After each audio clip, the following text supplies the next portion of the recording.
And I have returned to the Valley of Walnut Kills. I am back in the studio. This is Vandal the Love Handle Drummond. I have had quite a recess from LuchaWorld. You've been gone for like one episode, but like 2 months, basically. Yes, it's been a long time. I've kind of been swimming through this beautiful digital archive void that. We're the only regularly scheduled podcast, actually, because we're so irregular. Exactly. If you're a lucha, the whole concept of lucha libre is to be.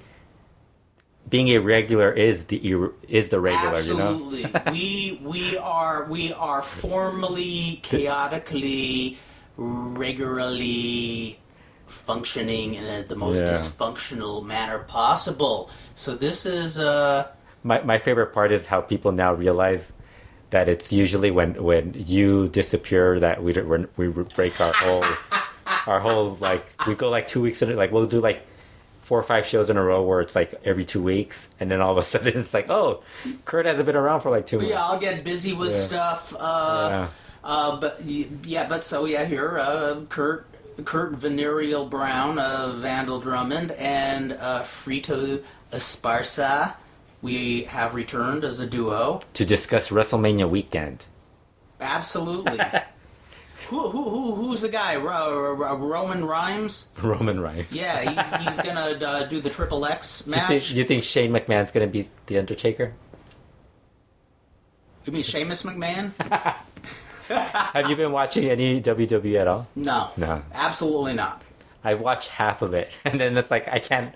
It's like, man, how long is it? I start wondering how long this show is gonna last. It's like, oh, okay, I think I'm done. In fact, I have it's 90 minutes on Hulu. There's a 90-minute version on Hulu. Mm-hmm. And it's still long? And I still don't watch it. And I still feel like it's too long for me to watch. Well, and we were talking about this before the podcast began. There's a lot of lucha now. And CMLL, basically. And not just a lot of lucha, not a lot of wrestling, a lot of TV, period. Yeah. There's this, like, vast, like, universe of TV shows. Yeah, Netflix. I know there's people who can't even watch lucha because they're trying to finish like a series of like Daredevil or whatever the new thing is. We finally finished Downton Abbey after really, and we didn't even hear spoilers or anything because it finished over a month ago, I think. And I see the commercials for that. I was like, man, that's too like fancy for me.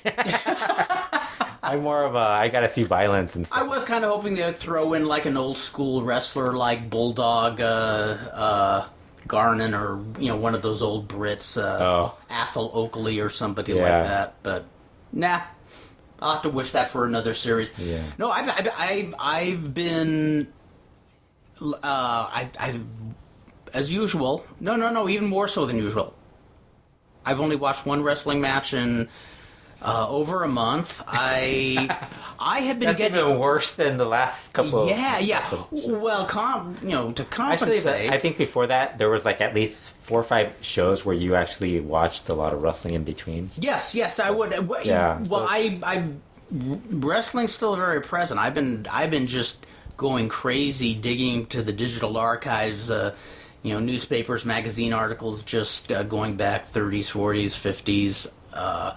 The 2 wrestlers I've been searching out, as we spoke about the last time we did a podcast together, Jamil, Pulpo. Are we going to talk about you leaving me like alone to do a podcast? Of course we will. And how upset I am? Oh yeah. I remember I had to talk you down off the roof. Yes, yeah. You. I was holding the audio recorder while you were talking me down. Yes, and it was. And I prepared to do another podcast. And of all places, at Walnut Kills, one of the scariest places in the world. Yes. And it's a full 1 story up. Yes. You could have sprained an ankle. I would have been ridden with guilt. I could have been in urgent care for 4 hours. Yes, exactly. You might have had to have ibuprofen. Yes. That Tylenol. I would have taken. Yeah. Don't mix the two. Oh my God, don't mix the two. You'll get addicted. I've been looking for stuff on him and Charro Aguayo. I've become immersed. And then, okay, Well, you meant Jimmy Pulpo and Charro. And Charro Aguayo. Yeah, I'm just kind of having a hard time finding more stuff on El Pulpo, even though looks like he was a pretty decent draw in California for quite a while. I'm hoping to say more in future podcasts, write some more about it, finding out some fun. Don't promise anything, Kurt. I'm not going to promise a thing. You'll I already know that. Whenever I promise, I'll come through on the promise, but it'll be very belated. Speaking of which, there's 3 emails I still have. I have not thrown them away. Are you going to read them? I'm going to no, I'm not going to read them. Oh, they're not to read on the podcast? No, they're not to read on the podcast, but one of the people I wrote back said... Oh, they actually want you to respond. They don't want... Yes. So I thought it was about the podcast. I thought they wanted you to read them. Well, they wrote in regards to Lucha or the podcast, so I just wanted to tell those people if they're listening, I'm not ignoring you. I'm just a flake. You could have just read them, and I would have answered. I am a flake. You can read them here, and I'll tell. We could do that. We could do that. Yes. Unfortunately, you don't have those emails. Yeah, and then of course, when I go on the computer and I'm looking for stuff wrestling, I'll stray into some other territory. Yeah. And this was one that tripped me out. Okay. Remember, like around from 1990 on, when infomercials were getting to be all the rage. Yeah. And there would be certain infomercials that you would just shake your head at, but every time it was on, you'd find yourself watching the infomercial. You probably wouldn't buy anything, but what do you remember in the mid-90s? There was this infomercial from one of the original MTV VJs, Alan Hunter. One of the many infomercials where they make it look like it's a TV show. Yeah. And he says, "We've heard about this band from Ireland. They're taking Europe by storm, and now America is gonna experience the Kelly family phenomenon." Oh, jeez. Oh my God! This was like the most contrived infomercial. I don't think I ever saw that one. What it was okay.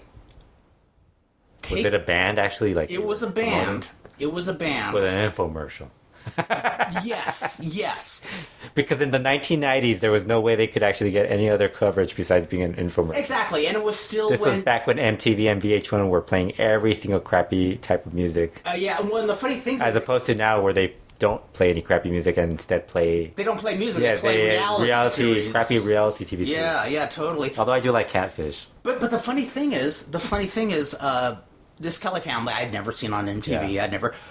So what they do is Alan Hunter would say, we went up to people in New York and played them the Kelly family. You'd see people with a Walkman, and they put headphones on the people. They're going, "Oh my God, these people are great. When are they coming to America?" And so this family, picture the Jacksons. White? Yeah, a white version of the Jacksons, but they got thrown into a washing machine with the Renaissance Pleasure Fair. I gotta look these guys up. Dude. You must look these up. These guys were a trip. So there are all these guys dressed like in this old, like European Renaissance garb, and the family ranges anywhere in age from like 5 years old to full-grown adults. Oh, jeez. And Kelly family? Yeah, the Kelly family. Yes. And the infomercial would just talk about how they've taken Europe by storm, yada yada yada. And they made it look like they had a live satellite interview with a family and saying like, how do you guys function as a family and as performers?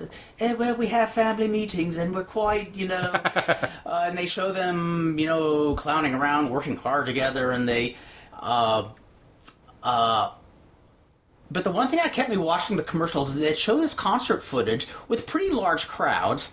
And what little music they would be showing, I said... Is this them? Yep, that's them. That's them. In the 1990s? Yes. What are they like going for a Renaissance type of look? Yeah, this is the weird. They look like they're like from an ancestral type of. Like they came from like they don't look right. That would suck. Is like they actually were like. That isn't. I must say that isn't the most flattering picture of them. They There's the that's the logo, funky logo they had. And the weirdest thing, it was the most contrived, ridiculous infomercial I saw. You know what they kind of look like? What's that? Remember that you were telling me about that cult from LA? Remember the cult that what were they called? The Cult of the Children of God. Yeah, yes, they kind of look like that. Oh my god! I saw the documentary on that. Oh, isn't that creepy? Yeah, it's the Love Family or something like that, wasn't it? Berg. The guy's name was David Berg from Orange County, too. Yeah. In our own backyard, frighteningly. Yeah, I saw the documentary. He was like a wealthy guy, right, at one point? Yeah, and he's banging his daughter, banging his, and... That's the Kelly. Oh, dude. Well... It looks like they're from, like, the time of Christ or something. Oh, totally. Oh, and it was funny. I'd got to keep watching this infomercial, and there were some songs I said, these look actually kind of appealing. And when I saw the concert footage, I figured it was one of those European festivals where there's like 10 bands playing, and they were one of them, and so obviously there's thousands and thousands and thousands of people watching them. And what I found so odd even at the time was... some of their music actually sounded catchy, and I could see how it would be appealing on so many levels, because it looked like a very family-oriented thing. Yeah. But, like, some of the adult men in the family, pretty good-looking guys, and there was a 15-year-old guy, Paddy Kelly, that all the teen girls loved. I'm sure they're probably good-looking in there. Yeah, and they had appeal on so many different levels. Yeah. At the same time, it was so contrived how they were in this hippie garb. They made it look like they were living the gimmick, and talked about how they started... In the 1990s, they're dressed as hippies. That's just weird. It was a trip. And then, but what really killed the infomercial from... Because, that was when Amazon.com was still in its infancy, not really still in a garage. Yeah, exactly. So they sold their CD, and the song that they tried to market was a song called I Fell in Love with an Alien. Oh, jeez. Okay, now that explains. Oh, my God. And I thought, of all the songs you're trying to push at the United States, is this god-awful song about falling in love with an alien. And they even showed part of a video of them in their Renaissance garb walking onto a UFO. Oh, my God. So... I was just doing some... Oh, God, I'm going to have to watch this later. Oh, look it up on YouTube. Oh, God. I'm going to have to watch this on YouTube. And then people can get mad at you for me not updating the website or something. Although the website's going to be down tonight, so... Okay, so remember that, people. The website is going No, it's pointless right now. I'm talking about Thursday night, so... It's deep. It's Thursday night, so... But, and so I'm kind of... I just... After a while, I kind of figure, infomercial's not on, the project must have failed, and they're probably not that big a deal in Europe. And then, about 10 years back, I'm looking through the LA Times, and in the obituary section, they say, I can't remember the father's name. He died. Oh, okay. And they actually had a write-up on him, and I'm saying, oh my gosh, they actually were something somewhere. They were actually, did have some notoriety. Because I'm so used to all these bands you see advertised they're huge in Botswana or Denmark, and well, that's something that you notice. Like a lot of musicians that don't make it big here, they'll be big stars in other countries. Yeah, and they'll try to tout that, or they don't even know. They don't even know because everybody thinks, oh, what's the big deal? And they're like, wow, they're a big star in South Africa. It's like, oh, I didn't even know that. Exactly. And the thing that I where's the royalties? Where's my money? And before the father died, what little I did know of the band, the thing in the back of my mind is, I thought, I wonder if this is one of those things where all the kids were raised and said, you will dance, you will sing, you will do what I say. And so about a few months after the father's death, I decided to just kind of do a search on the Kelly family, and suddenly, I think some of them stayed together as a band, but some of them went their separate ways, and suddenly some of them ditched the Renaissance garb, and I said, okay, sounds like the father. And so about a month ago, I'm doing a bunch of my wrestling research, and I decided. And somehow it goes from. So this was. Well, I thought. Yeah, you were looking for wrestling, and you found them. Yeah, and I thought, I want to put something funny on Facebook, and I said, I wonder if YouTube has that old infomercial. And so I'm looking for the Kelly family infomercial, and what I find is the actual concert that they showed footage of in the infomercial. And it was actually a concert that was aired live from Germany. Oh, wow. And when I mean it was aired live, like it was a big deal. Yeah. And I'm kind of, then I started kind of doing, just some, some work in the office, and I have it on in the background. I'm watching the concert, and I'm saying, wait a minute, this is actually pretty cool stuff. I mean, the concert was actually really good. It reminded me of what people said about Jimmy Buffett. Yeah. I know people said, I'd never buy one of his albums, but I went to one of his concerts, and it was the best concerts I ever saw. Really? And I've never heard any. I don't think I've heard him sing like. You never heard Margaritaville? Shit. Oh, okay, maybe I have. Yeah, I heard a few. He's just somebody I'm not really like. So like, I like the song there's a lot of musicians you hear and I've never heard of them, and they're like, you never heard this song? I was like, oh yeah, I have. I love the song Margaritaville, but nothing else of his does anything for me. But I've always been told if he's in concert, see him. It's like one of the most fun concerts. And so I said, and then so I just do a little more Googling, and I found out for about 2 years they were like one of the biggest things in certain parts of Europe. Wow. And to the point where like people, they had to be careful, people stalking the family, that kind of, like they were huge for a few years. And I got even more curious, and I found it was kind of hard to find stuff that wasn't obviously made up publicity. Like, early when the family was around, something really sad, the mother died suddenly of cancer, and they made it sound like her last words were like, keep singing, or something silly like that. But when I finally found some solid information on them, the Renaissance type, Kelly family, Irish. Well, they were known a lot of places in Europe, but guess where they weren't well known? In their own area? Ireland, wow. And while they did live in Ireland, among other places in Europe, guess where they were originally from? Where? The USA. Wow, really? So they were Americans. They were Americans. Most of the kids probably spent most of their youth in Europe, different places in Europe. But the father was one of these guys, and there's a whole bunch of guys like this who was like probably in his 30s when the whole hippie movement happened, and suddenly they drop out of their job and grow a ponytail and become a hippie. It happened a lot. Yeah. Well, the picture makes him look like that guy who was the David Berg guy. The creep, type of guy. The creep. Yeah. Speaking of which, and this led to Sheamus, right? Sheamus is the youngest Kelly. But it's one of those things where the story behind the actual myth is a lot more fascinating. But Kelly family live at Laurel. I'm shocked to say I actually recommend checking it out on YouTube. It's actually a fun concert.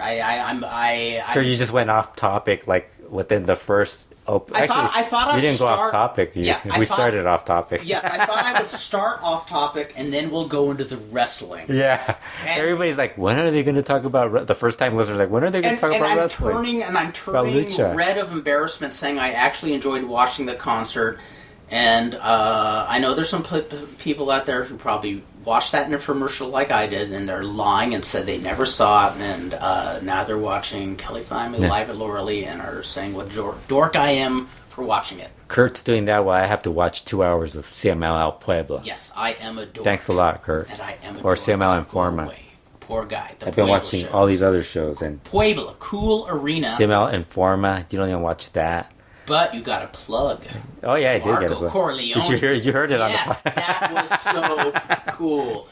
Yeah, I know when I told you and you said You and Rob Beeper. Yeah, I was laughing about that when he said Rob Beeper. Like, how do you get Rob Beeper off of Rob Beeper? But it's like, hey, it's the thought that counts. I wasn't gonna be all. Absolutely. So I thought it was funny. that's what mischief I was into. But it's just weird. It's just weird when you don't really think somebody's gonna mention you on a show. It's like, I don't know. A toast to Marco Corleone. Yeah. This guy rocks. Yeah. So. Kurt's like, well, I guess now we gotta talk about Lucha. Well, I've been into We're gonna talk about something that happened like 4 weeks ago to start. Totally, yeah. Well, the one thing Kurt's watched is from a month ago. While I have been searching, actually, it is a month ago. Everybody from I've been spending all my time searching everybody from Charro Aguayo to Jimmy El Pulpo to Americans like Ted Thigh and Chino Achui. You know that. The veteran... Yeah, Chino Chui. Do you know what they called him? Like Chino Cho or something like that? Yeah, you know what they called him in Tennessee? What? Sneeze. Oh, jeez. Because of his name. Oh, really? Yeah. Yeah. Chino Chu, wasn't it Chino Chu? Well, there was Chino Cho, but Chino in Cho. the 30s there was a... Chino Cho. A Chu or something like that. Yeah, A-C-H-I... Yeah, a Chu. Yeah. A Chu. Achoo! Yeah, I was reading. I know that because we were talking. I know Chino Cho, and I'm like, who's this other guy? It's like, yeah, Chino Cho it was late. I was like, I'm done with this stuff. When you get to the point where you're like doing a 90-minute recap of, you have to recap a 90-minute show of Chino CML Cho Informa. was It's a like, Guatemalan, so I was spending my time looking up old history like that while not watching. While also. Getting enamored with a pseudo-Irish family who... Yeah, you're not watching... Father. There's like a CML show every single day and you're not even watching it. One more side note before we get into the wrestling... Oh my god, come on. Stories... did I bring this up on the podcast before? Yeah, about the... Story Salon, the girl, yeah. Yeah, Belle Baca. Yeah. She's writing a book on it. Oh, really? Yeah. The documentary's good. It's really graphic, though. Is it really? Yeah. Now, where did you find I saw it on Hulu, but I don't know if it's still on there. I want to look for that. Because I think they're called like the I know they're called Family, something Family. Yeah. The First Family or something. I read a really chilling book about that. They actually showed the woman having a baby, and it's like graphic. Oh my god! It's like, you know, it's not like it's like you think that, but it's like this is something that they were the family was filming, and it's like, dude, seriously, that's, no, they were. I don't want to see that. Well, it's funny because I remember asking. I ran into Belle Baca at Story Salon recently. I asked her, was the whole church like that? And she said, yeah, what is said is true, but she said there's also a lot of people in there who are actually trying to follow a religious life. They were saying one of them when they started getting really, because the leader was getting a little weird. One of the guys in the documentary, he's like, that's when I left. He's like, he was telling us who we had to marry, and who we had, the family came before our own children. It's like, that's when I was like, I'm done with this. Yeah, like, because as far as I can tell, she wasn't like one of the ones who had to be molested as a child, but she was pretty much. It sounds like she's pretty much trained to raise other kids when she was still a kid. Like. Yeah, because they're busy doing all this. Yeah, I'm really curious to hear when the book comes out, and she'll talk about just the experience. But I do want to check out the documentary though. I remember the first I heard of them was on an expose on them on like one of the shows like 2020 back in the 80s, and that freaked. I mean, that was the first I heard of them. It's actually a really good documentary. It starts from the beginning all the way to wow, I'm when he dies and everything, how he died and everything like that. There's a lot of good stuff. Very cool. So, and now, he's like, no. He's like, now I got to talk about lucha. Now to lighter stuff. Well, wrestling could be lighter. And there's a lot of good stuff. Like maybe not. When I did the show last time, because there was so much going on. I mean, Cinta de Oro passed away. Yes. Well, somebody from your from what I watched when I was a kid. What else happened? Dos Leyendas was going to happen. Rey de Reyes was going to happen. Lucha Underground. I don't think Aztec Warfare happened that week. That was the. I don't think so. That was the day, I think that was the day after or something. I did the podcast. Yeah, the show. Yeah, there was a lot of stuff to talk about. You carried it off quite well. Yeah. I mean, I could tell you. The Hayabusa part, I thought I kind of got a little, because I think Well, that plus probably it was- would have been easier because if I had somebody to remind me about Yes. stuff, it would have been easier. But like, also, it was the first time you're doing it by yourself, and it's Yeah. the first 10 minutes. I could tell you just felt a little like awkward. it's but weird. It's once weird. you got rolling, Yeah, you were it's fine. weird because you're It was thinking. great. You're hearing yourself, and there's nobody else talking to you. It's like, what the fuck's going on? That's why I've never tried one on my own. Yeah. It's like I have a hard time talking. Now I know that I could do it. Yeah. I don't mind doing it again, but it's like, it's not something I'm gonna like. If you're available, we'll do it. If not, Yes. yeah. Well, in fact, I'm glad I'm here to do it because since I have been so out of the scene. This is the show. This is where you're gonna get all your lucha news, right? Yes, this is where I'm getting my Lucha news. The first thing I want to ask about is there is been, it sounds like, very complex dysfunction within AAA, Lucha Underground. Yeah, even Lucha Underground's having like some. It's not as bad as AAA with Lucha Underground, but I mean, there's some weird stuff going on with talent. Like, not so much, not everyone, but WWE trying to get certain guys to like go with Yes. them. But it's weird. AAA is really like, the whole thing with Conan and him alleging like him leaving AAA, and then all of a sudden alleging Yes. that they never helped out the woman who passed away in that bus accident. Oh, yes, yes. And all this other stuff that's going on. And then, I think last week, a bunch of, like on a Monday, Steve Payne, Carta Brava Jr., and Goya Kong all quit. Oh, really? They all mentioned that they were done with AAA. Well, Steve Payne's been out of AAA since, I think, for a while, although he did Yes. show up every once in a while. And then, He was somebody who seemed he'd be in and out. yeah, because he's from LA. I mean, Yeah. the peso isn't going to be worth it And I know to he him. has, Like, he has a son. yeah, so it's not going to be something that he's going to be able to do all the time, especially if you're not getting regular work in Yes. Mexico. So, and then like a day or two later, Mini Charlie Manson quit. Wow. And when Mini Charlie Manson is quitting, there's problems. Just- Yes, absolutely. Although he's not so many, he's ripped. So then King Cuerno. I don't know if you've heard the story about what's going on with him. No, King I Cuerno. have not. King Cuerno in Lucha Underground is Hijo del Fantasma in AAA. He's apparently WWE made him like offered him a spot. Really? After that- like 4 years of rumors. 7 years, I think Wow, 7 it's or 8 been that years. long. Yeah, Yeah. He was offered not a spot, not a contract to be in the promotion, a spot in that global tournament, cruiserweight tournament. Yes. Like to be part of it, and he actually wanted to go to that. And Meltzer was mentioning this, that Lucha Underground AAA said that he couldn't because he has a contract. Wow. And it's right. He's got a contract. He signed it, so he's no showing a lot of their stuff now, like trying to find a way to get out of that contract.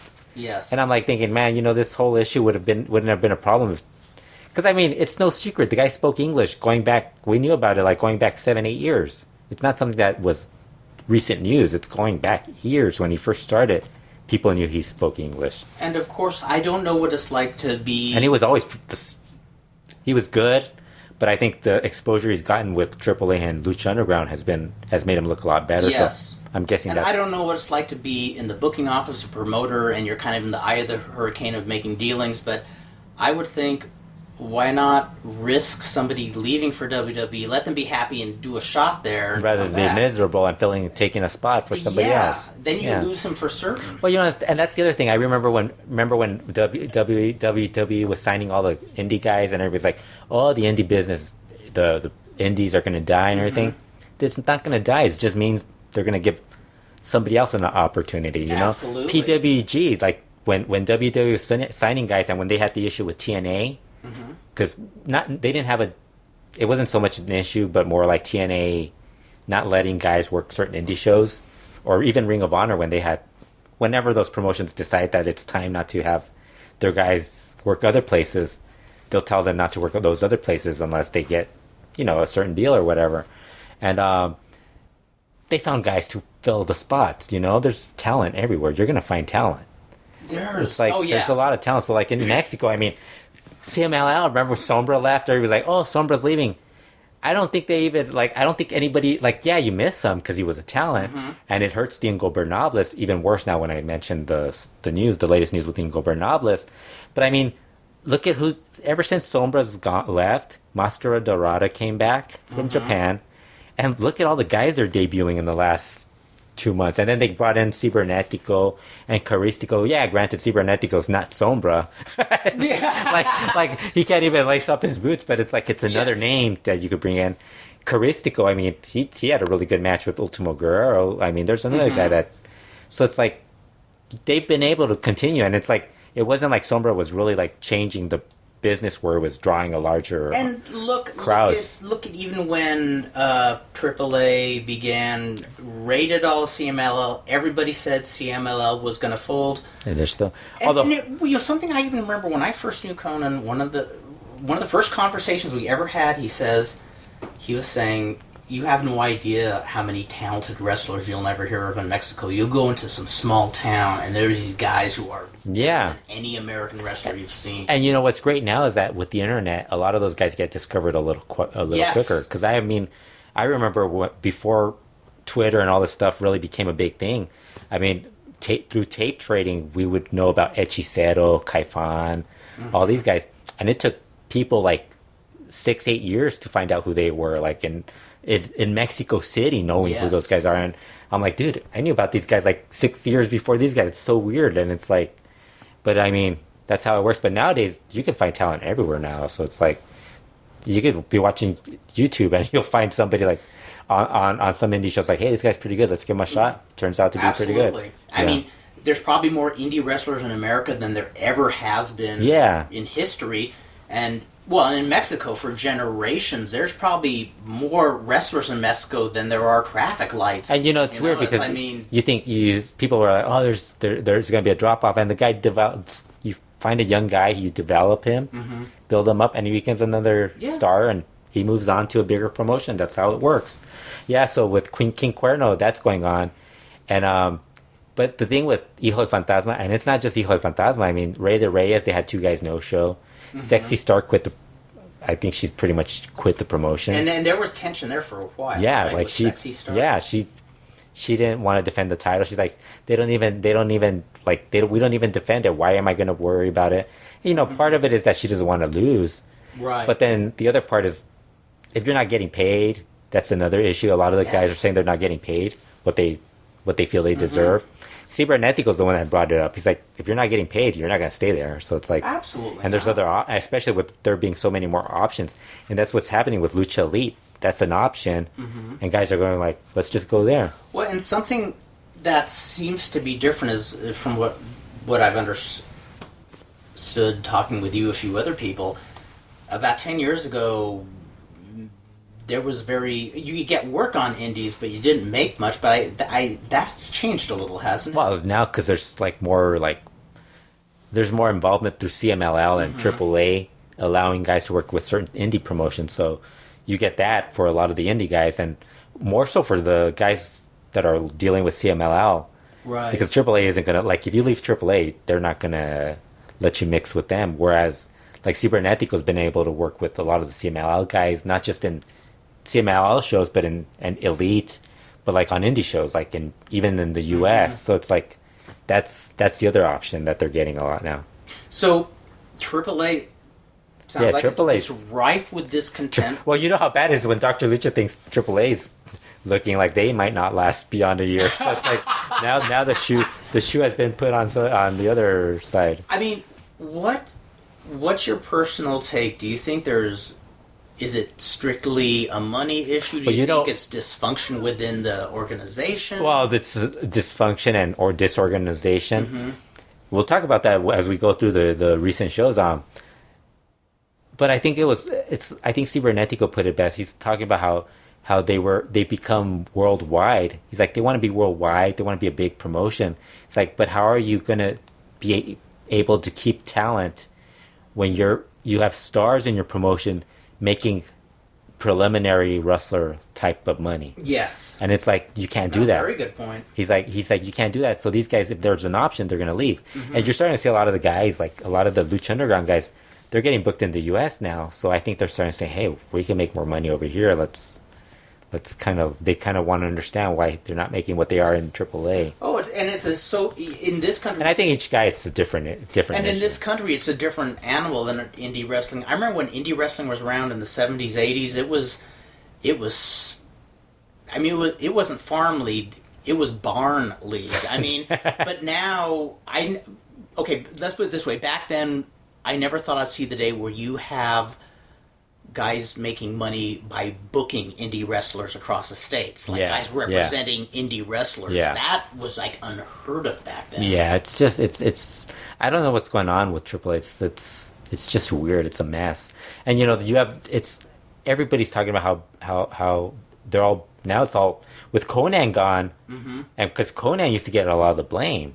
Yes. But with him gone, now people are like directly blaming the Roldan family and the people who are running AAA. Where it's like, how are you like supporting us? But I think a lot of the problem is like, it kind of feels like when Peña would do like, remember when he would run shows and it was like the talent wasn't at that level, and I think that's what they want to go back to. Like, hey, we don't want to pay all these guys, but we want to make money.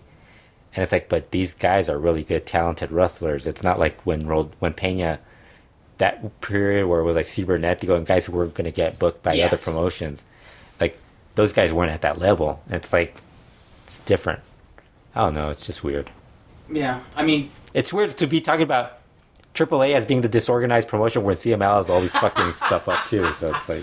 Well, what... Okay, this is the thing that... CMLL is just weirdly booked and disorganized and other things. But it's like, you don't really hear guys complaining about working for them. It's like... Yeah, and the thing that... people actually want to go there for some reason. Yeah, well, one of the things I've always liked about CMLL since I really started, really rapidly following Lucha is, they won that very first promotional war in the 50s through a lot of political chicanery. Yeah. That was pretty clean cut.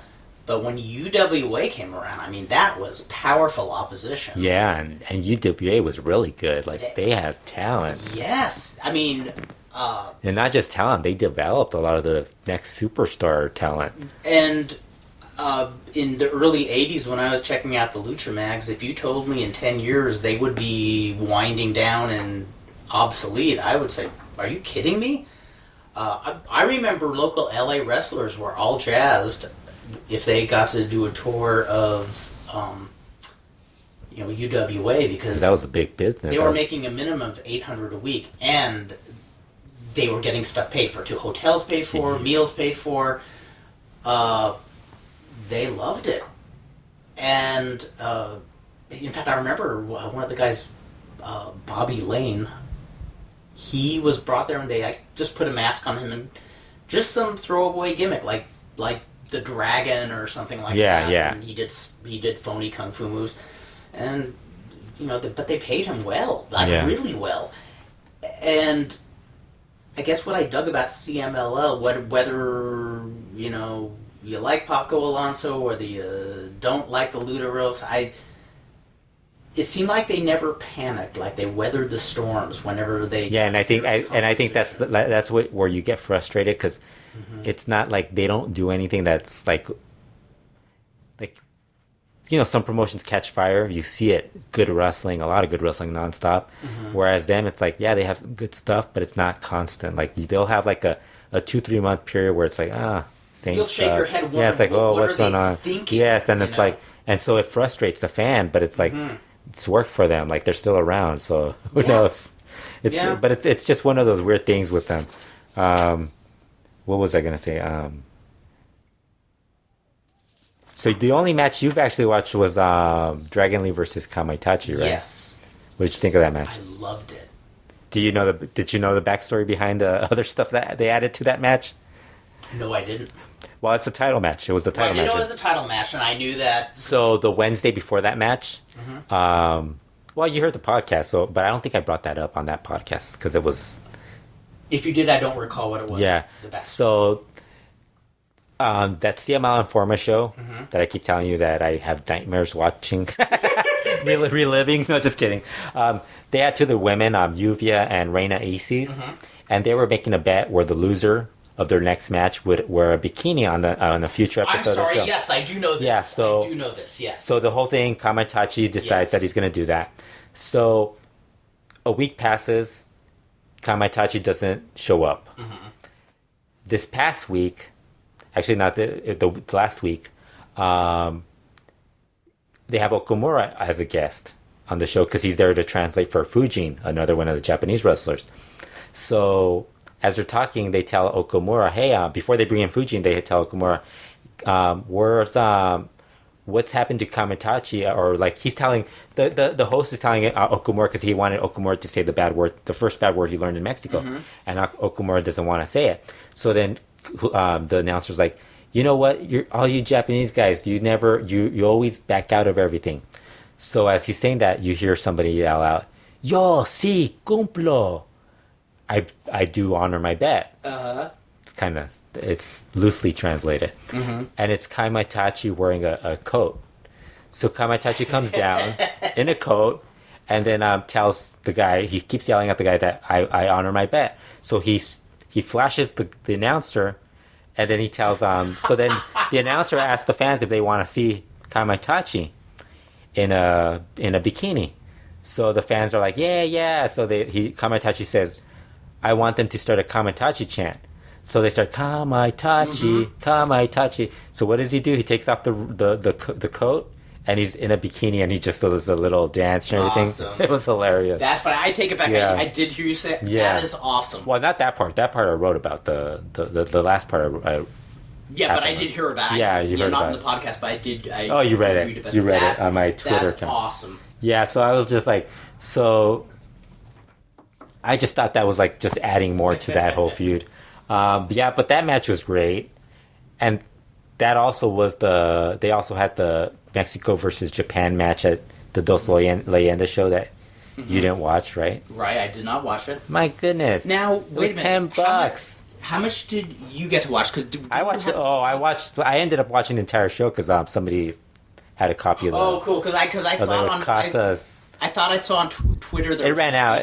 There was some feed problems. And I think the problem was like I think I said it on Mark Cole's podcast, that Winter Palace podcast, that I noticed that there was a glitch during the feed. I was watching the video, and there's a glitch on the video where it stutters a bit. Yes. The video kind of stutters, and I thought, okay, that's where I think it actually where the feed stopped, and it kicked us out. Some of us couldn't get back. Some others could. So, but I ended up watching the match. I thought it was a good match. I mean, I thought the show was good. I mean, for what it was, there was a couple of matches where I could have. You don't really have to watch, but the two hair matches were good. Oh, cool! And you know me, I'm not looking for Mexico versus Japan was good. I'm not looking for 5-star Casas was matches. insane. Casas was insane. He took that power bomb to the floor. Really? Then he also did a head. He did two. He took two Frankensteiners off the top rope, and he also attempted one. He didn't attempt it. I think it was attempting a head scissors off the top rope, but he couldn't quite get Volador Jr., but they made it work. And then he took the inverted Frankensteiner in a corner.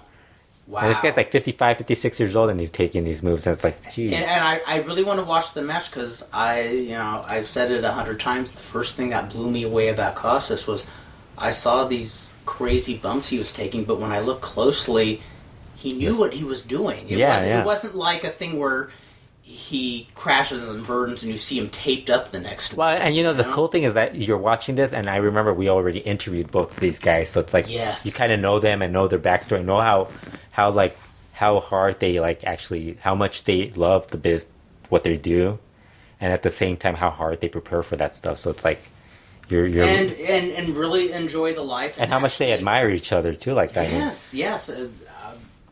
And I gotta say, I never get tired of seeing those pictures people post. Because I saw one post. Yeah, Casas with his grandson. Oh God, that's adorable. Yeah. So that and was he's the most youthful looking grandfather. Yeah, without his hair, he looks younger. He looks younger without his hair. Yeah. So that was actually really good. The one negative about that was during the Maximo Rush match, Rush had as a second Pierroth. No way. And the new Pierroth is officially now the new Ingobernables. No. Yes. And they had this great thing where they kept asking Pierroth if he was done with the Puerto Rican team, the Boricuas. and he said that they were lazy, and he said, "Yeah, that's in the past. That's in the past. The Ingobernables are the present and the future." So then, last Friday when they had to, I think it was last Friday or one of the shows that I watched. No, actually, it was Tuesday. The Tuesday show.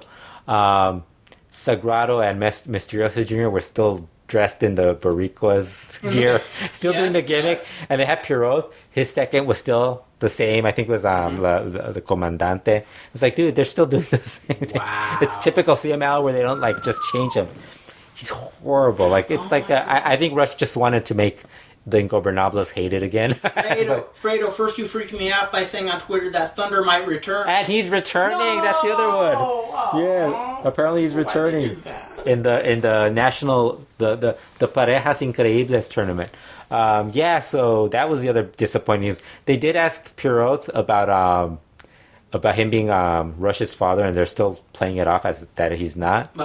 So they actually had an interview with all three of them on one of those YouTube videos, and Rush was like telling him, "Hey, you're saying everybody wants to know if you're my father." He's like, "But let's tell everybody you're everybody's papi, like you're everybody's papi." And so they're making a joke. But on the show that he was on, they were asking him about him being a father, Rush's father. And he's like, "Why don't you ask Rush?" And then he's like, "I can't ask Rush." He's like, "Well, why don't you ask his mom and find out if I'm his father?"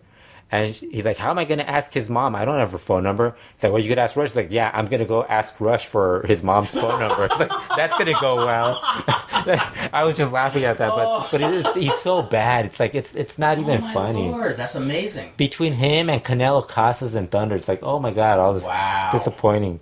Wow. Yeah. Well, at least Canelo Casas, I mean... He sucks. He sucks, but I mean... Okay, put him next to Thunder and Pierroth. I mean, he's come on. Probably worse than them. Yes. Really? That? Yeah, he's pretty bad. Wow. They're in that level where they're all... Danny Casas is... Oh. Yeah, that's right, you've seen him. Wow. Rocky Casas isn't that great either. He just debuted too, but he's young though.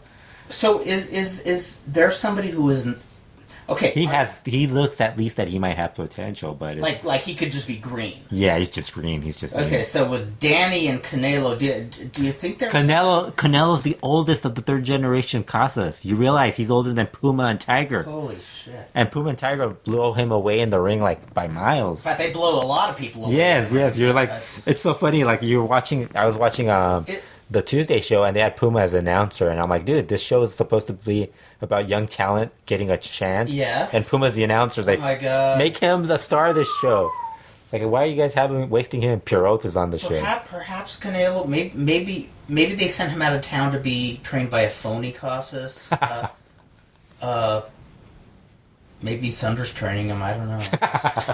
Now, how about Thunder versus Pierroth in an Iron Man match? Oh, jeez. Well, you never know. We might get that at some point because they're all like in the main event. See, I'd be for it because they would be so exhausted by the 50-minute point they'll pass out and probably not be able to work for another year after that. Oh, and the other thing in that on Dos Leyendas, Ultimo Guerrero's feuding with Cibernetico now, and they had a singles match last Friday, which I heard was awful. I didn't watch the show. Yeah, I wouldn't know how. I mean, I could only imagine. With Cibernetico, everything's going to be bad anyways. It's like right. He's in the trios matches. He's fine.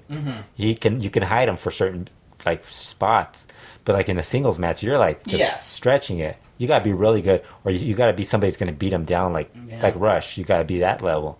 But it's like as soon as they started that feud, I'm like Ultimo Guerrero's last 4 feuds have been. Actually, the last 3 feuds have been Thunder, Cibernetico, and Pagano.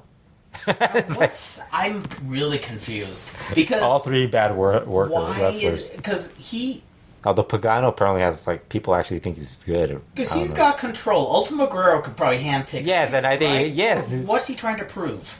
He probably wants to prove that he's the greatest wrestler in the world and can make guys look anybody. Good. Maybe he's trying to prove that you could carry a broom. He took that literally. Well, the only problem with that is a broom would probably be easier to carry than Thunder. Yeah. You know? Yeah. I mean, so awful. Maybe it's time to bring back the Invisible Man. Yeah, probably. From Argentina. Yeah. Wow. You want to know what's going on with AAA Rey de Reyes? What happened on that show? I certainly do. So Blue Demon Jr. and Jack Evans no-showed that show. That's the. I was gonna mention that and all the people that left, but they haven't left. Although Blue Demon Jr. sounds like he's leaving. Mm-hmm. Apparently, when they killed him off, Lucha Underground. Mm-hmm. Apparently, I don't know. I think they killed him off or something. I didn't even realize that they killed him off. That's bizarre. So it's like apparently he's gone, and he wants to go to the Lucha Elite, I think. Mm-hmm. So he no-shows. So his excuse was his original excuse was that he had travel issues. Right. And later on, he blamed it on AAA being disorganized, which is possible. That could also be the travel issues, also. Yes. But it's like, and then Jack Evans blamed on food poisoning. Really? Yeah, and then he was perfectly fine to wrestle on the weekend shows out for Lucha Underground. So it's a weird situation. Like I think it's just like every guys are getting fed up with the booking. Yeah, and they know that Conan's gonna start something else. Yeah, are there any rumors about what Conan is up to, where he's going, who he's involved with? Somebody said the Lucha Elite. No, he's not going there. Okay, that's not true. Because there's a lot. Supposedly, he's going to start his, like, some other people are going to do a project. Mm-hmm. And I guess he's involved. I heard it was, who was it? Oh, the rumor was Monterrey. Really? The Monterrey group in Multimedios. Mm-hmm. But that's not, it's, if you read the hints, I think it's Mass Republic and him are going to do something. Oh. Mm. They don't want to say it, but Conan's kind of hinted, and Conan's like more of a like, don't hint at it, just say it, you know, like that's just. But Conan hasn't said anything about AAA or Lucha Underground, so it's kind of weird because I mean, remember he was the one that was telling about Lucha Underground like before it even had a name, and it's like Absolutely. It just seems so weird to see him out of the loop because he doesn't talk about them. He brought in like Court Bauer's working with AAA, and he didn't go in on it. He didn't go in like he wasn't directly going through. It wasn't him. Oh, let me call Dorian Roldan. It went through Conan. I mean, it was. Yes. That's just one of those weird things. Like everybody's worked out deals with AAA has been through Conan, basically. Wow. It's just weird. It's so weird. Yeah, and it's hard to say because just based on what I read is Lucha Underground kind of cut Conan out when he said something mildly critical. That's what I've heard too. So that's what I heard too, and the way it was phrased was people on TV can be thin-skinned. But he hasn't said anything, so it's like he doesn't. Well, the only thing I could think is when you because he signed that NDA probably. yeah.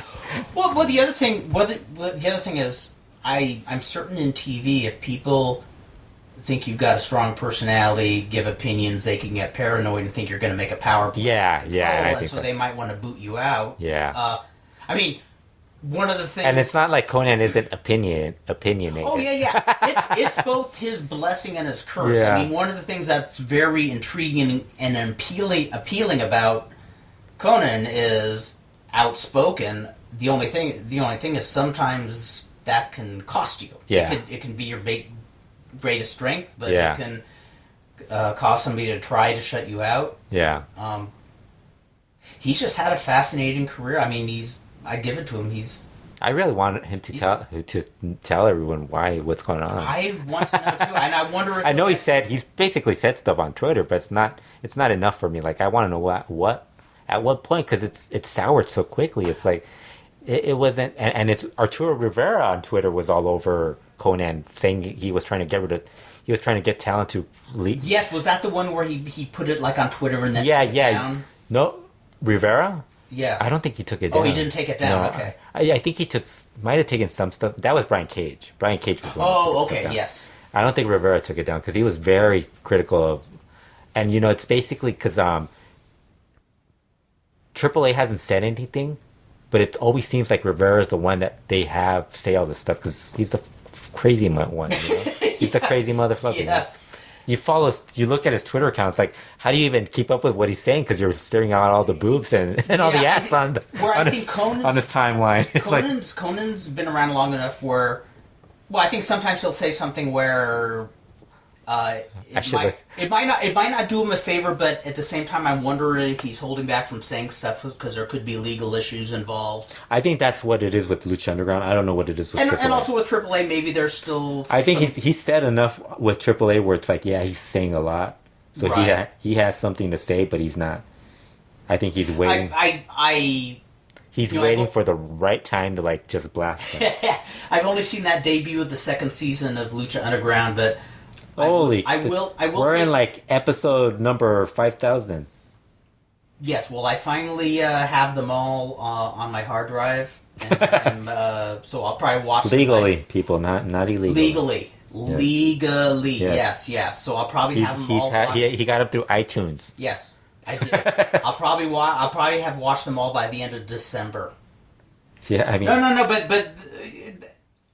I thought Conan was such a great presence in that first season, and it's like... Killed them off. A shame.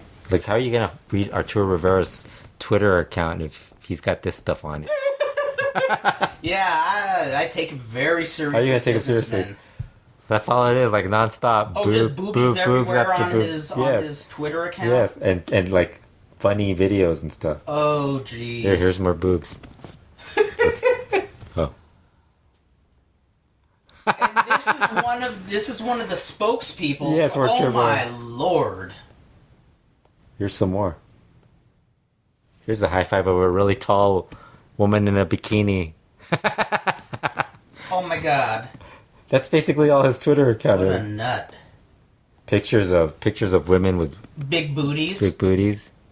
I like how people are probably, they're like, I can't believe Fredo's showing him all this stuff. What? But this is this is Arturo Rivera. This is for research purposes.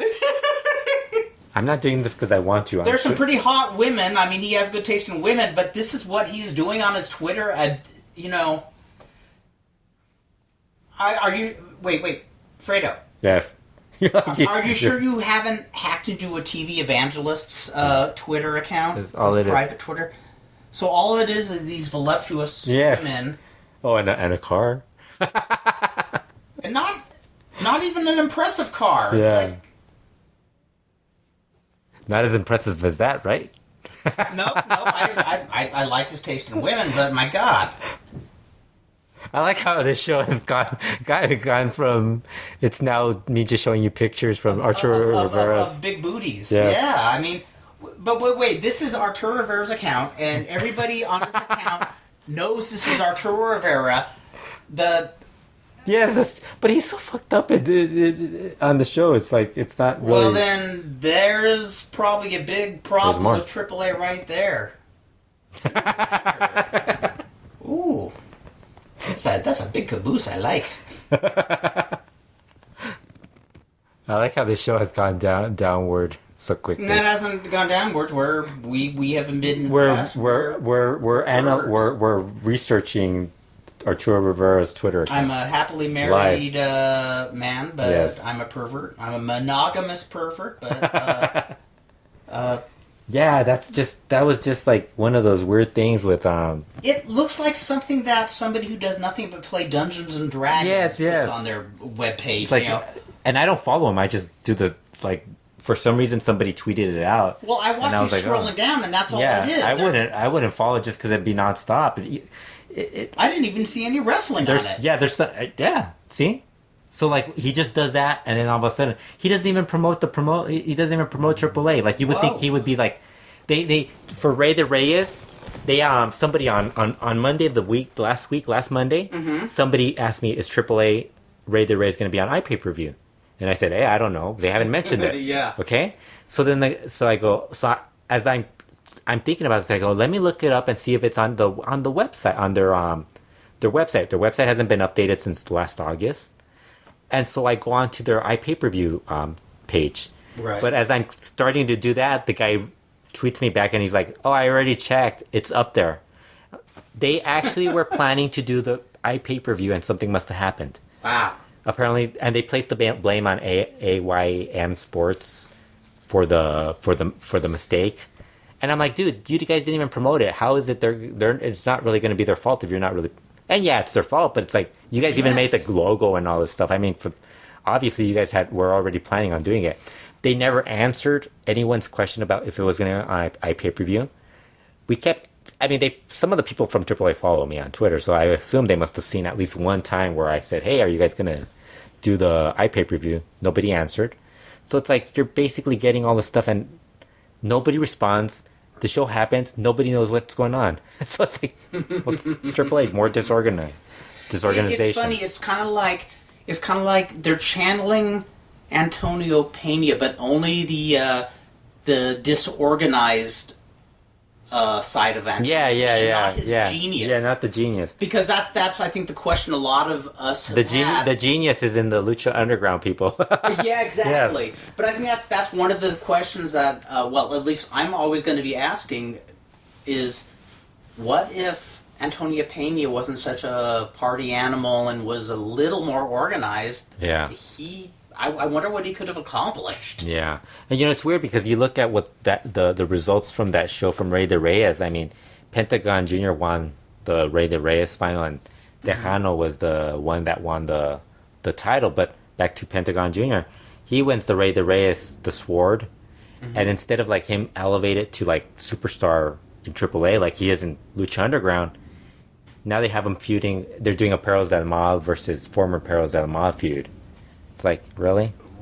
I mean, that's kind of and they're sad. bringing in they're bringing in Pagano, so they're gonna waste Pentagon Jr. feuding with Pagano, which death matches and stuff like that. It's cool for those.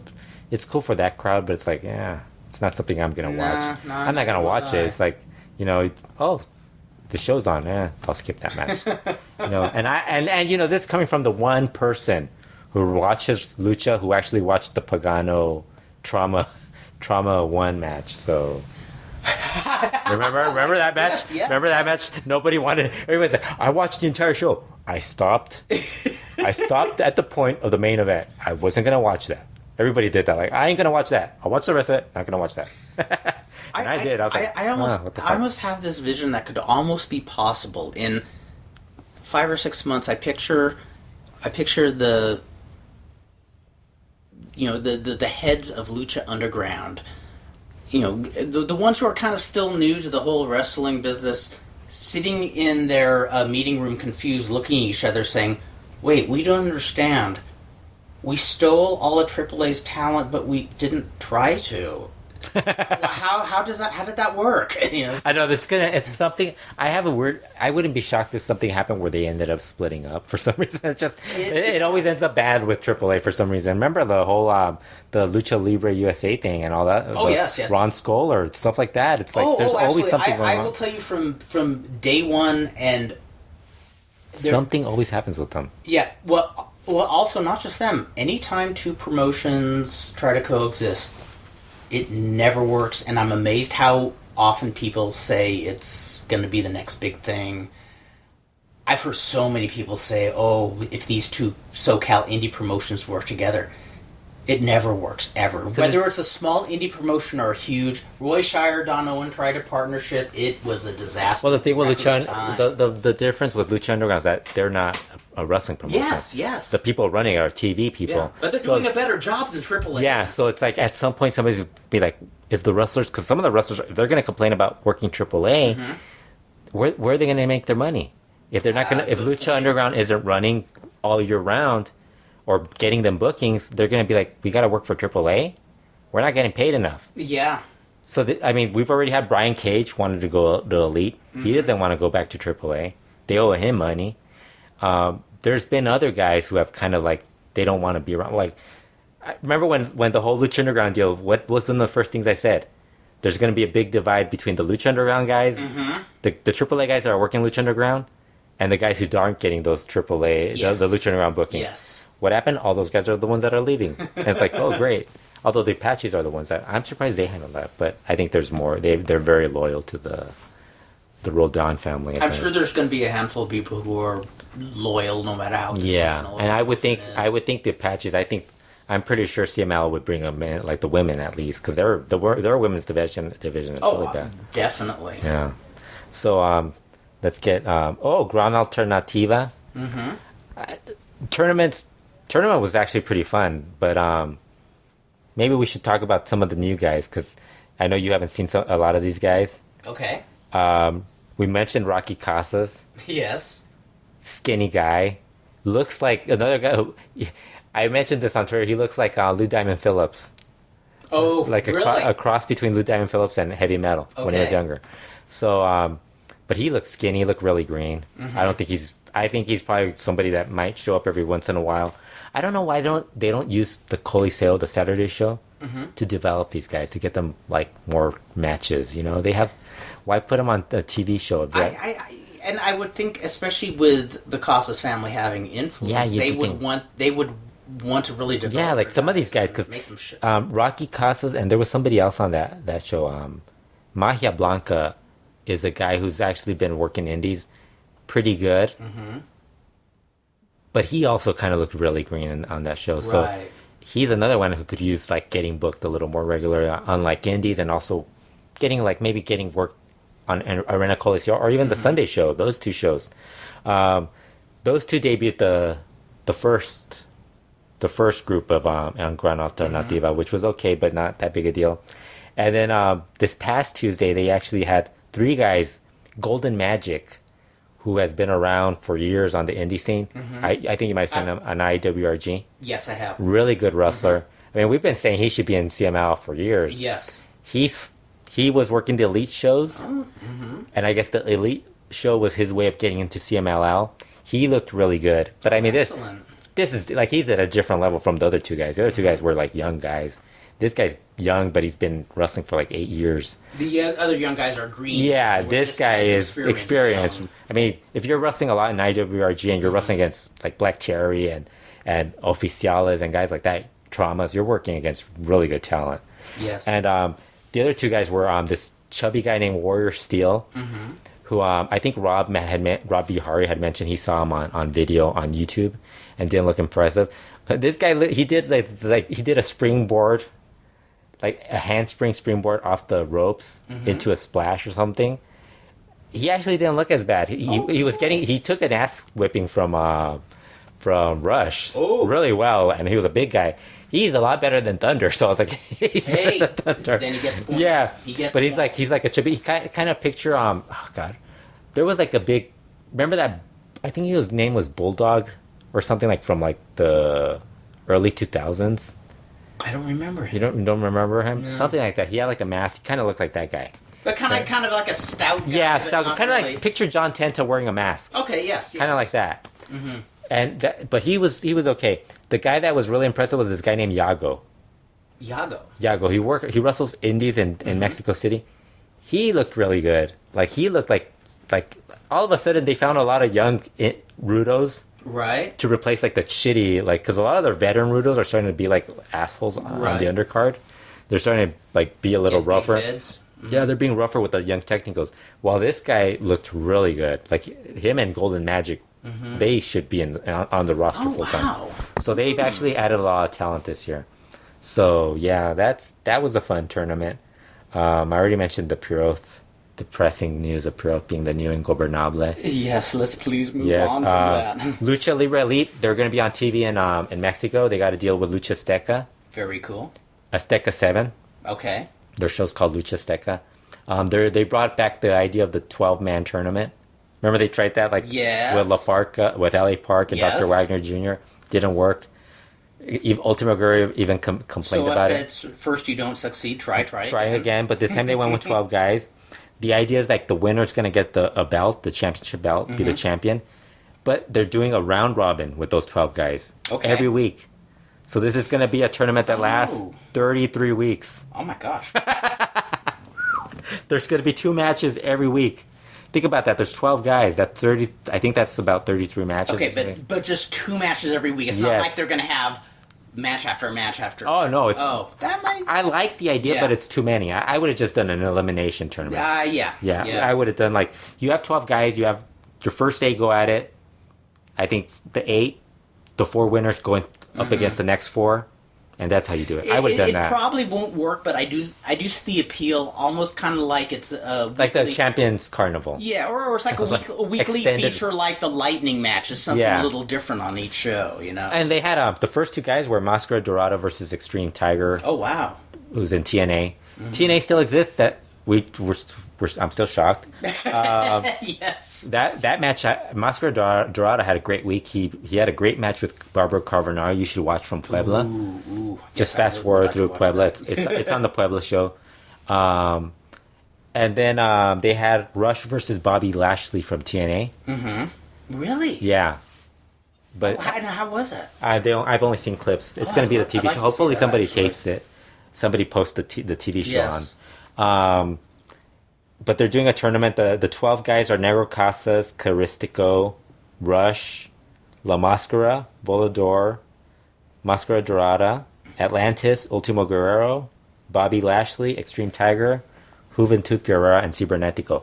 There's your problem, Juventud Guerrera. So basically the winner gets the belt. The four guys who don't get the highest score end up being in a round robin where the loser has to drop his hair or his mask. Mm-hmm. And Bobby Lashley doesn't have either, so that's going to be an issue. That would be kind of cool if they had that be part of the angle or the program. Try to find something that Bobby Lashley has to give up. What would be a value that he could give up? Yeah, so somebody said that his wife could put her hair on the line. It's like, I think she's. I don't know. Gorgeous George did that. Yeah, so it's like. Yeah, and they went through where Gorgeous George's wife got her head shaved. Really? Wow. Because he lost his hair, and was it? I want to say it was Whipper Billy Watson, and he demanded another go, and the angle was no, I won't unless you put your wife's hair on. Or he puts his car on the line. Remember, like the Juventud Guerrera Rey Mysterio match. There you go. Where they each put their car on the line. So that's one of those other things that's going on. It probably won't work, but I hope it does, because it does. There is a bit of an appeal about the tournament. Yeah, they're running. They're taping shows on Wednesdays now. Mm-hmm. So basically now in Arena Mexico, in CMLL, because these guys are basically CMLL also, mm-hmm. There's basically now Monday Puebla, Tuesday Guadalajara and Arena Mexico, Wednesdays Elite in Arena Mexico, Fridays Arena Mexico CMLL, mm-hmm. Sábado Retros Arena Coliseo, mm-hmm. and then Sunday Guadalajara and Arena Mexico. So they're doing 8 shows a week. Wow. And how many of these are televised? Because it seems like they have televised everywhere. Puebla, the Tuesday show, the Friday show, and then mm-hmm. I think those 3, and then Guadalajara I think has one. I think it is Guadalajara. And I know this isn't really the case, but and now Elite. So if I was a promotion and I had all those arenas and I wanted to have one of them be my TV slot, I would choose Arena Puebla. I love that place. Yeah, just the look of it. I know the matches are lackluster, but if I was gonna try to get good atmosphere for a TV show and try to sell it, sell the matches. Well, I'm thinking old school again, And the funny thing is, like, remember how, I think Hijo del Fantasma might have done this once, mm-hmm. where he made a comment about how the AAA show was packed, mm-hmm. and then CML shows were empty. And I'm thinking, boy, like, now that you realize that they weren't paying you anything, they weren't paying you shit in AAA, it's like, it's kind of like, doesn't really matter. It doesn't matter. I'll never forget. God, must have met 20 years ago. But there was one of these promoters that I think they promoted a few shows, but never went anywhere. But they were trying to woo Superboy. Yeah. And that was around the time when it started to become popular to have a lot of wrestling lucha shows at swap meets and stuff. Yeah, like this. Yeah. And the guy was trying to woo Superboy, saying, I'm booking this arena, I want you on the show. And then he said something like, I can't pay you. And he says, but I'm getting you out of the swap meets. And he's saying, and Superboy's response was, well, you know what? I wrestle in these little swap meets and they pay me money. So case closed. Yeah. Yeah, it's just one of those weird things. Like, and I think that's what these guys are saying, that CML, their guys are getting like regular bookings. And not just in with Elite. Elite also runs outside of Mexico. They're actually booking other places, so it's like there's more work through them now. Wow, it's so funny because when the Lucha Libre Elite started, I just kind of figured it would already they would be gone. Like we would be talking about in past tense. Now. Yeah, and who knows how long it'll be around, but they sound a little more together than I.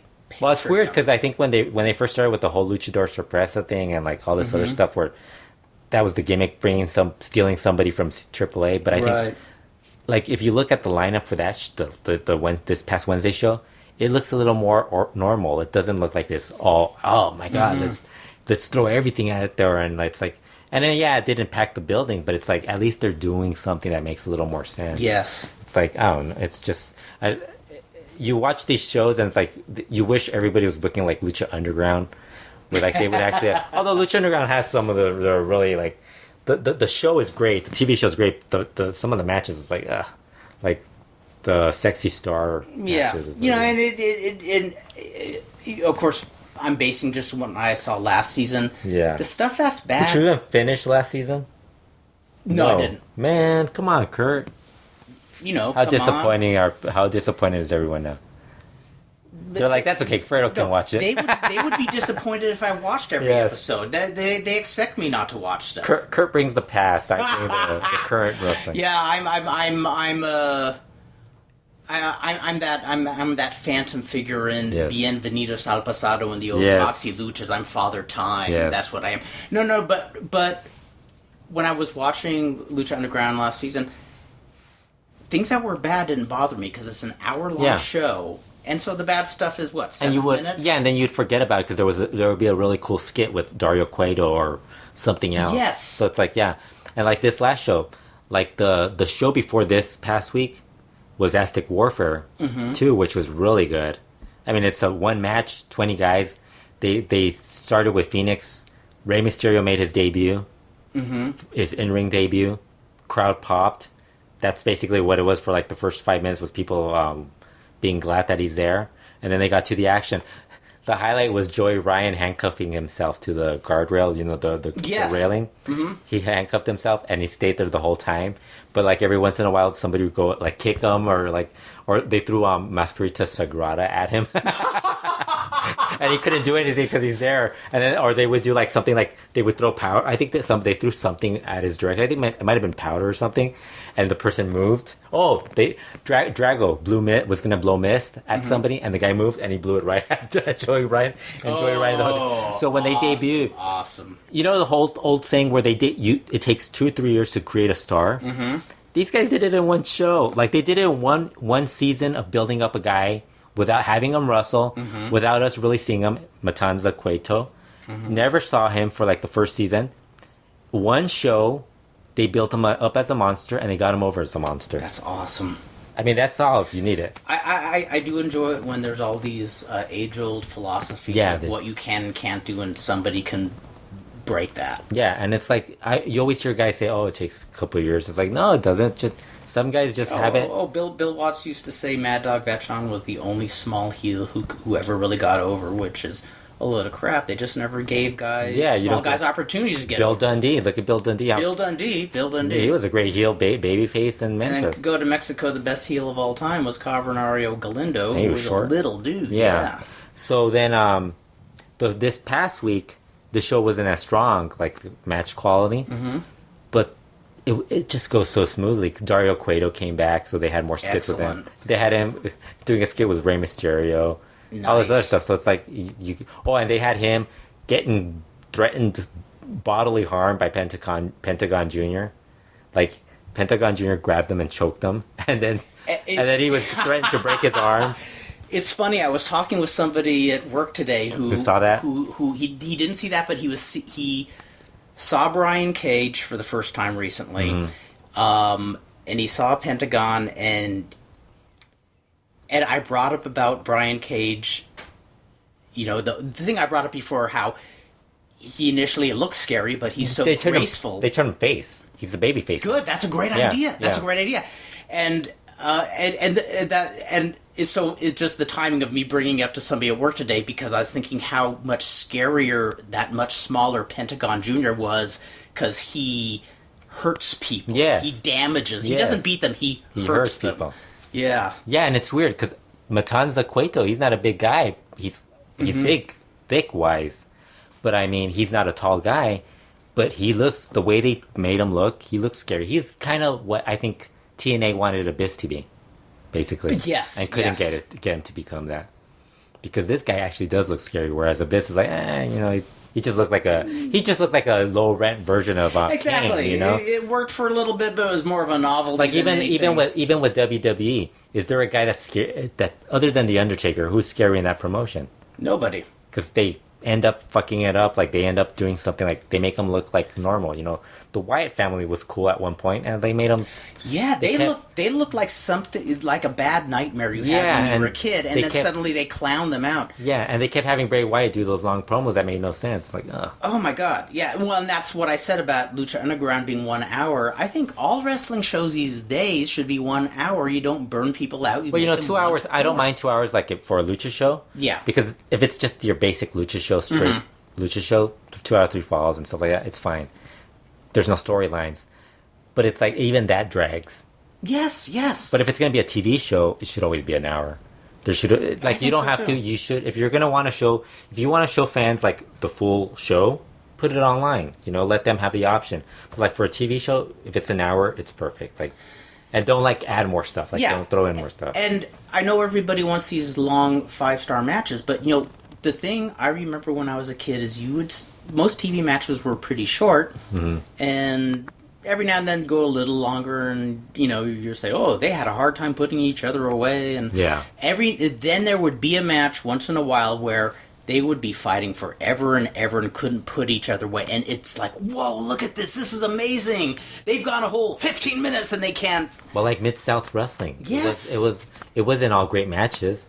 But they had storylines. They had storylines. They had other stuff that was you wanted interviews. more. So they would have somebody do something, and it's like that's what you wanted to see. You wanted more, and the rare times I turn on Raw, it's like 20 minutes. I'm saying, okay, what else is on TV? Yeah, or you turn it on and it's Triple H. Yeah, where's my Kelly family infomercial? That's more compelling. You go back to watching that again. It's like, oh no, I'm gonna watch this.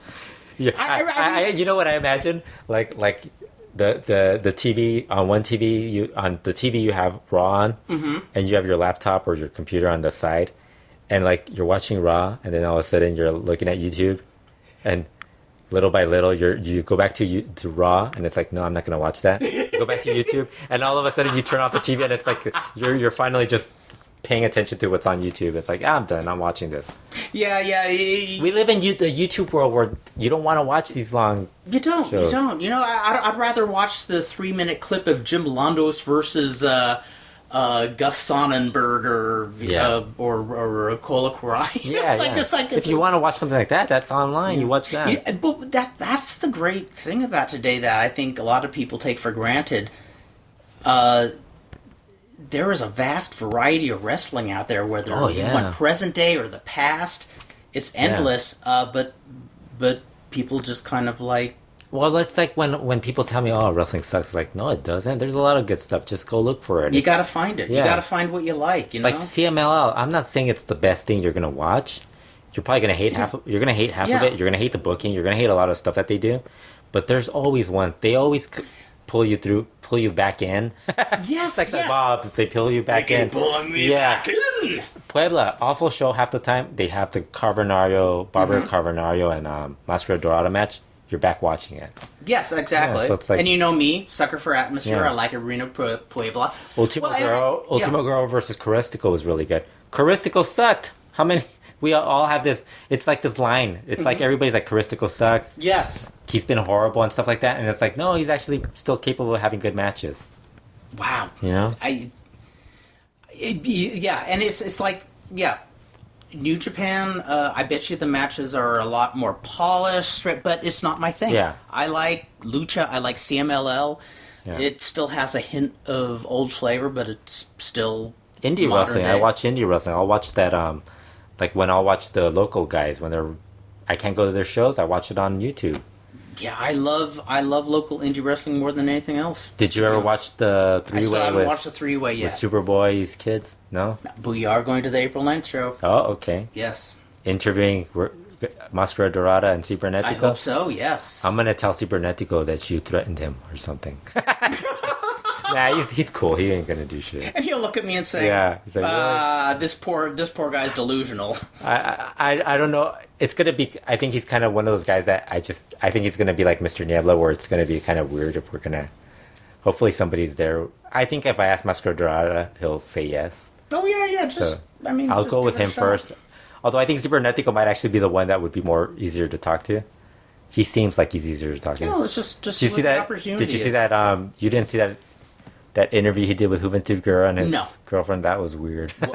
What's this about? Juvi has a show now on YouTube, or he's trying to do a show. Okay. Him and his girlfriend Setsuko, and they had their first guest was Cibernetico. Weirdest thing ever. Juventud actually tells him, he's like, when I first heard you were going to be on CML shows, I thought, oh man, who wants to watch that? You suck. And he's like, but you were actually pretty good. And I was like, dude, this was before the Ultimo Guerrero Cibernetico match, which was awful. But I mean, yeah. And he admits that people have said that he's bad, and he's like, but he took it in stride. He seems like a guy who's actually not. Well, that's cool. That's cool. So they keep taking tequila shots. Oh, that's kind of cool, actually. Setsuko asked Cibernetico who he preferred between Sexy Star and Estrellita. He never answered. And so while she's asking him, she's wearing a skirt, so I guess her skirt starts lifting up. And Juventud's asking him a question, and as he's starting to ask a question, he leans forward and pulls her skirt down. Oh no! But in a joking way, and she's like, oops. And so he's like, I don't want these people out here because they're in a club. And he's like, I don't want these people over here to see more of you than they are already seeing. That's funny. Whereas I'm sure those guys were all like, oh man, come on, Ubi, don't be so mean. And so then there's a part where they start asking about sexual questions. So I guess he's a toe sucker or something. So they have one of the girls. Juventud has two girls on the show, and he calls them the juicy girls or something. And so one of the girls sits down, and they have Juvi suck her not Juvi, Cibernetico sucking her toes. While Juvi is next to him cheering him on. And I'm like, dude, what the fuck am I watching? This is the weirdest show. First time I ever heard of somebody wanting to suck toes was that fan captain Lenny used to brag that he sucked women wrestlers' toes. I was just like, ah. Yeah, and Juventud's cheering him. I was like, dude, this is the most awkward thing. It's it was weird. And so the other news I didn't mention last time, Tinieblas is running shows. I don't think I mentioned that. No, really? Well, he's running shows as the full promotion, but he's running a couple of shows with Cepillin and his clown company. Really? Yeah, they're co-promoting. No way. Yeah, it's weird. I'd actually be interested in seeing that. Apparently, it's going to be a part of the show is going to be the Lucha show, and the other part's going to be Cepillin's clown show and stuff like that. So this is part Lucha, part Titanes and El Yeah, almost. basically. So they had this hilarious thing where Pierroth Morgan threatened Cepillin because he didn't want any clowns. He didn't want any clowns, and the two Cepillin's clowns are trained. They train to wrestle, but they're not going to be part of the show. Right. So the Sons get involved. Everybody's getting involved, and Pierroth Morgan's threatening him and all this stuff. And so I think later in the show, in the press conference, Pierroth Morgan returns and apologizes for he's like, I thought these guys were gonna wrestle. He's like, but I understand now what they're doing. I just get very upset when clowns want to get into wrestling. I was like, dude, there's a lot of clowns getting into wrestling. But it's so funny because you're seeing the scene of the press conference, and you have Marco Corleone sitting in a corner, and he's sitting right next to Alucia, and I'm just thinking, man, I wonder what Alucia's I wonder if Marco's asking Alucia to rap or anything, but it's just a weird scene, all these wrestlers and all these clowns mixed in. Oh, that's hysterical. So it's actually going to be an interesting thing. Those guys are. It was funny because before Elite got this TV deal, I thought Full was going to be the number 3 promotion because they're getting a lot of. Tinieblas Jr. is doing a lot of promoting. That's cool. I'm impressed with all the stuff. I mean, I don't know if he's obviously making money doing it, but it's he's running shows in not just the Mexico, the U.S. He's having. Well, he ran a show, and they're also tied in with CML also. A lot of promotions. I think that's the other thing you're worried about with AAA. They're not getting a lot of the. Well, you know what's funny? Before AAA, even when CMLL and UWA were just the fiercest rivals, they would still trade talent. Yeah. I mean, and it's interesting to see. It sounds like CML is working with everyone except AAA. Yeah, except AAA, and I mean, you never. Well, know look what's at the gonna whole happen. mess with Brian Cage. I mean, they thought they were going to get him. I'm pretty sure. Yeah. I'm pretty sure if Lucha Underground wanted to like sever ties with AAA, they could get CMLL.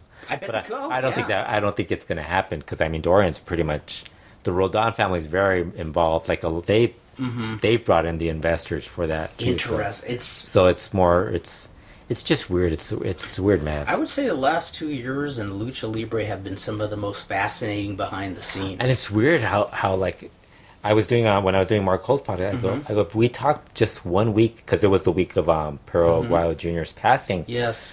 If we just talk a year and a week, 53. How many weeks in a year? 52. 52. So 53 weeks. We go back 53 weeks. 53, 54 weeks. Yeah. Everything's fine in AAA. And look at it. Since then, Pero Jr. passes away. Yes. They have all these problems with their pay-per-views and all iPay-per-views. Alberto leaves. Ray leaves. Caristico leaves. Conan leaves. Cibernetico leaves. Mini Charlie Manson leaves. Sexy Star leaves.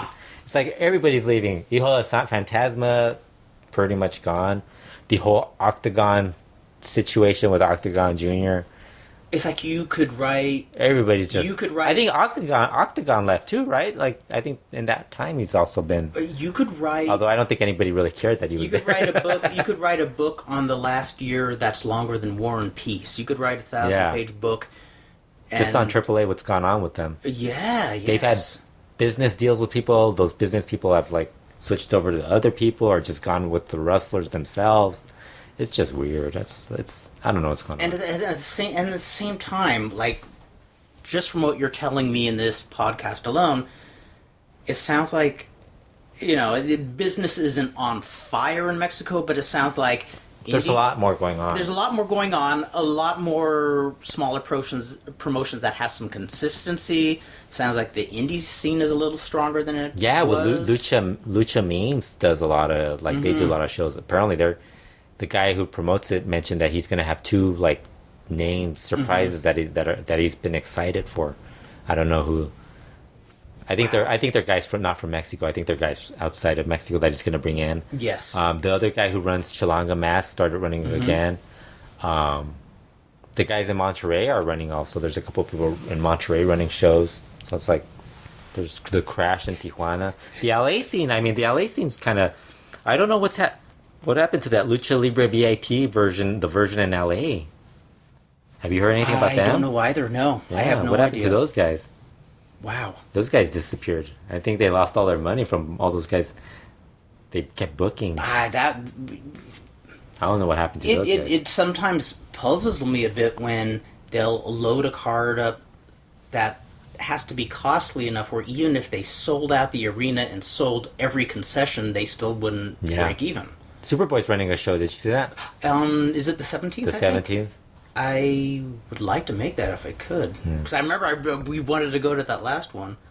But that was UIPW for Puma and all those guys. Was that them? I like how poor Superboy. Oh, we don't want to go because Superboy doesn't bring in anybody from Mexico. Actually, I do like going to Superboy shows because as much as I like seeing the talent, when Superboy runs the show and it's his show, his shows are better booked than the. Like, there's more of a storyline. There are. I'm fascinated by the whole LA versus TJ feud.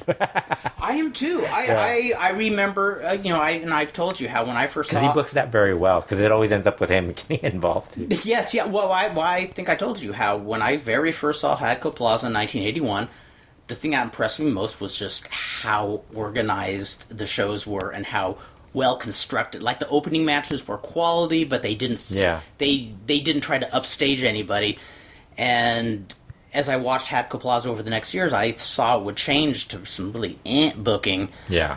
And I always wondered who did that really good booking. And then when Superboy's father ran briefly at All Nation Center, unfortunately, that was like right before he got ill and passed away. But Superboy was booking the show, and it was almost move for move the way those Hadco Plaza shows were booked. So obviously his father was booking... His shows run a lot... Like, they come off a lot better. Like, the way they're, like, booked, they come off a little better than some They come off, and it... Because even when he does have some bad matches, because everybody's got bad... Because it's the talent. Yeah. You can't expect everything to be great. Absolutely. But it's like it just doesn't come off. Like we've gone to shows where it's like, man, bad matches make the show look bad, and it's like, not bad matches because they're just inexperienced people. It's like people come up with like these weird ideas for matches, like.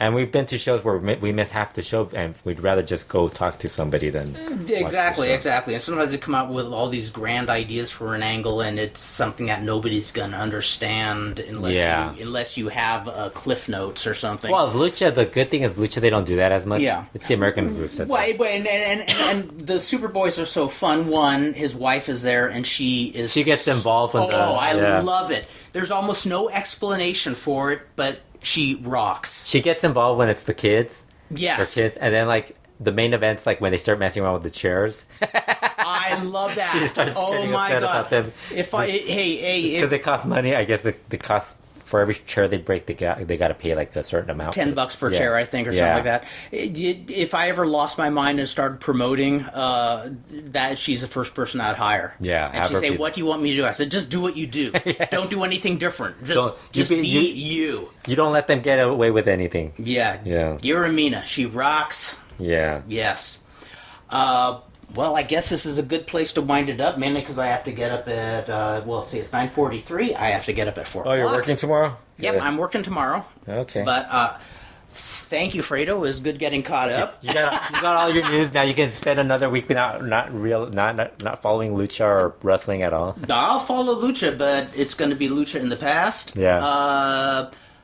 After finding out more about Charro, Aguayo, and Jimmy El Pulpo, I want to see more about Chino Achi. Sneeze. He also was big in Oregon. Oh, believe really? It or not. Also looking for stuff on Ray Ryan, Ray Duran. There's actually a lot of Rays. A lot of pioneers in Mexico who actually got a lot of work in the States that I wasn't aware of. Yeah. But anyways, I will be watching CML Informa tomorrow. So I will be the ghost. I know you'll be excited. I'll be the ghost of Christmas past. You be the ghost of Christmas present. I'm sure you're thrilled. If I'm the ghost of Christmas of wrestling past, you're the ghost of wrestling present. Who's the ghost of wrestling future? That will be that was the baby that was here last week. I like that. I should have interviewed him. Like, hey, can I have you? I should have told the mom, hey, I'll take care of the kid. Let him do the podcast with me. Should have been like, please take him. That's right. And then when she hears the podcast, she'll demand pay, saying, hey, child labor laws. Yeah, the only reason, and I got up to check just because a baby crying, I thought, oh man, what if he's being kidnapped? Like, I better check. I don't. The only thing more perfect would be if a train passed. Yeah, it's right as the baby was crying. Yeah, there was no baby this week. So Petticoat Junction. No baby this week. Walnut Kills. No baby this week. Just Kurt back again. Well, hopefully we'll be back really, really soon. I had a blast tonight, and I hope you folks enjoyed it too. So, what was the powder they threw in somebody's face? No, it was mist in Lucha Underground. Yeah, mist. Green mist. Damn, no Moncel's powder. No. That's what I was thinking when I was like, oh, it was green mist. Damn, okay. Well, until then, may the right hemisphere of the brain short circuit the left hemisphere. May this left hemisphere short circuit the right. I could never say the line without. I couldn't remember it. I was like, man, I gotta finish this show. What am I supposed to do? I can still sing the line. Claudio Bukowski finds this groovy to hide in a movie, pretends he's Fellini and Antonioni, but never his countryman Roman Polanski. Roll into one Claudio Bukowski, but I still can't get down the classic Dr. Jerry Graham line perfectly. And I can't finish the podcast. Well, then I guess that's our way of saying I'll attempt the Dr. Jerry Graham quote again next time. And 2 weeks. We should promise 2 weeks. 2 weeks. And if I can find one, I'll throw in a Whiskers Savage quote too. So take care, folks.